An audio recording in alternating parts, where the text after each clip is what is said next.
রাত্রেবেলা কতগুলো গুড়া মাছ নিয়ে আসছে দেখেন। যদিও গুড়া মাছ আমার অনেক পছন্দের, গুড়া মাছ রান্না করলে পেট ভরে ভাত খাইতে পারি আমি, বুঝছেন। কিন্তু এই রাত্রেবেলা এগুলা বাসা রান্না করা যে কতটা কষ্ট, হ্যাঁ, যে রান্না করে সেই বুঝে যে এটা রান্না করা যে কত কষ্ট আর বাসা কত কষ্ট। দেখেন অনেকগুলো, দেখছেন, এগুলা বাঁচতে বাঁচতে আজকে আমি বুড়াই হয়ে যাবো, বাঁচতে বাঁচতে।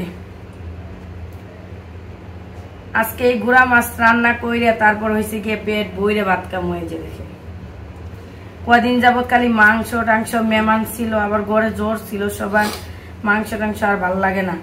গুড়া মাছটি হয়েছে, ভালোই হয়েছে। আজকে এইগুলাই রান্না করুন।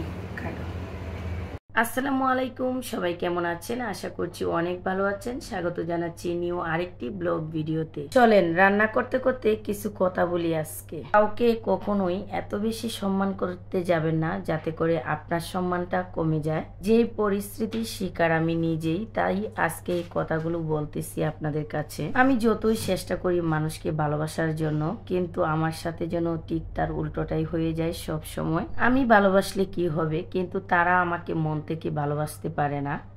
একটা কথা মনে রাখবেন, সবসময় দেখবেন যারা আপনাকে অবহেলা করতেছে, আপনি চুপ করে তাদের কাছ থেকে দূরে চলে আসবেন। যেটা এখন আমি করতে শিখে গিয়েছি।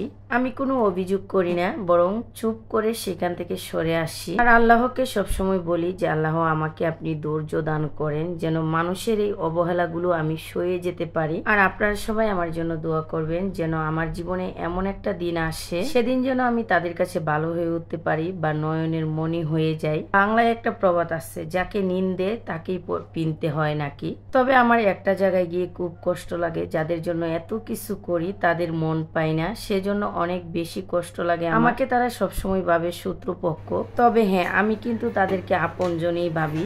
তবে হ্যাঁ, এটাও কিন্তু ঠিক যে এখন থেকে আমিও সেই দূরত্বটা বজায় রাখবো বা চেষ্টা করব নিজেকে আরো কঠোর করে তোলার জন্য। কারণ হাইদ্যা হাইদ্যা কাউকে ভালোবাসতেও যাব না, আর কারো কাছ থেকে অবহেলাও নিয়ে ফিরে আসবো না। দোষটা কিছুটা আমারই, কারণ আমি সব সময় আগে আগে যাই তাদেরকে অনেক ভালোবাসা দেখানোর জন্য, কিন্তু তারা আমাকে ভালোবাসা তো দূরের কথা, ঘৃণার পাত্র হিসাবে দেখে।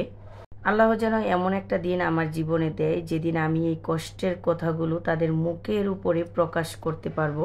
তাদের দুঃখ দিতে চাই না, কিন্তু শোনাতে চাই এই কষ্টের মুহূর্তের কথাগুলো। সবাই ভালো থাকবেন, সুস্থ থাকবেন, আর আমার পাশেই থাকবেন। আর আমার ভিডিওগুলো কেমন লাগে অবশ্যই কমেন্টের মাধ্যমে জানাবেন। আপনাদের ভালোবাসা একান্তই কাম্য, আপনারা আছেন বলেই আমি আছি। তো সবাই ভালো থাকবেন, সুস্থ থাকবেন। আজকের মতো এই পর্যন্তই। আল্লাহ হাফেজ।